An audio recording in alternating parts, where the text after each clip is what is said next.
ভারতে মার্কিন গোয়েন্দা প্রধান তুলসী গাবার্ড তুলসীকে কুম্ভের গঙ্গাজল উপহার প্রধানমন্ত্রী নরেন্দ্র মোদী।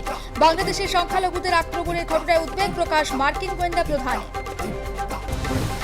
সুনিতা বুথদের ঘরে ফেরার সময়ের অপেক্ষা, ক্যাপসুলের মধ্যে ঢুকে পড়েছেন সুনিতা সহ 4 নভোচার। সুনিতাদের ফেরার জন্য উপযুক্ত আবহাওয়া জানানো হয়েছে নাসার তরফে।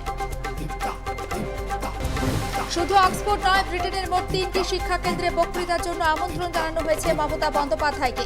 কেলা কলেজে 27শে মার্চ বক্তৃতা দেবেন মমতা। সশরীরে হুমায়ুনকে আজ হাজিরা নির্দেশ পরিষদীয় মন্ত্রী শোভনদেব চট্টোপাধ্যায়। শোকজের জবাব দিয়েছেন, তবু হুমায়ুন কবিরের জবাবে সন্তুষ্ট নয় তৃণমূলের পরিষদীয় দলের শৃঙ্খলা রক্ষা কমিটি।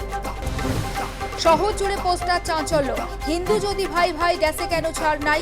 তৃণমূলের আইটি ও সোশ্যাল মিডিয়া সেলের উদ্যোগে শহরের বিভিন্ন জায়গায় পোস্টার।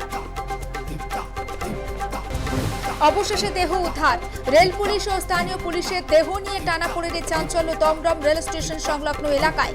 সিটি পুলিশ দেহ উদ্ধার করে পাঠায় ময়নাতদন্তে। ভোটার ও আধার কার্ডের সংযুক্তিকরণ নিয়ে আজ বৈঠক, জাতীয় নির্বাচন কমিশনে বৈঠক। জ্ঞানেশ কুমারের নেতৃত্বে বৈঠক, সংযুক্তিকরণের সিদ্ধান্ত নিতে পারে কেন্দ্র।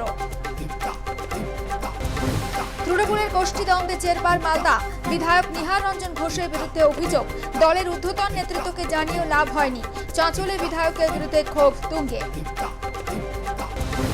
কেরালায় মুর্শিদাবাদে যুবকের মৃত্যু, বছর 27 রনি শেখ মাস দুয়েক আগে কাজের জন্য যায় কেরালায়। কাজে গিয়ে অসুস্থ হয়ে হাসপাতালে ভর্তি করানোর পর মৃত্যু, এলাকায় শোকের ছায়া।